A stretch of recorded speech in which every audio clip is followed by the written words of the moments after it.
الأخبار الموجزة ليوم السبت.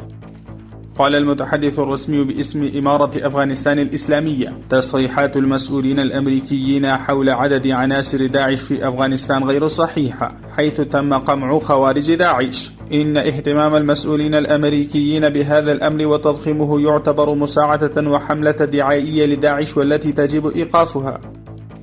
رحب المواطنون بمرسوم سماحة أمير المؤمنين حفظه الله تعالى، الذي بموجبه لا يمكن للمسؤولين والموظفين الحكوميين المشاركة في مشتريات وعقود الوزارات والهيئات. كتب وزير الخارجية بالوكالة المولوي أمير خان متقي في المقال الذي بثته شبكة الجزيرة الدولية: يؤمن قادة أفغانستان الجدد بالحوار، لكن يجب أن يكون ثنائيا. لحماية المرافق الإدارية تم طلاء المبنى الإداري للمنطقة 13 بجسر اليابس وترميمه على نفقة الشخصية لمدير المنطقة المذكورة.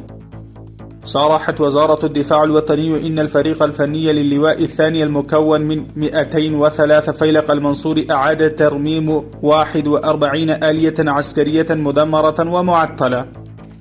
يباع ما يصل إلى 15 مليون دولار في المزاد العلني يوم الأحد 4 من شهر رمضان لأجل حماية استقرار العملة المحلية.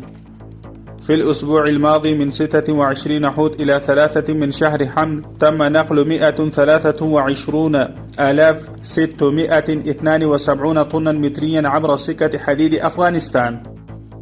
صرحت المديرية العامة للمخابرات: نفذت قوات الخاصة عملية نوعية على مخبأ مهم لخوارج داعش في قرية بطخاق بالمنطقة الأمنية 12 في مدينة كابول. وأضافت أن العملية نفذت على مخبأ أسد لغمان المعروف باسم قيس، الذي نفذ هجوما تفجيريا على مسجد وزارة الداخلية سابقا.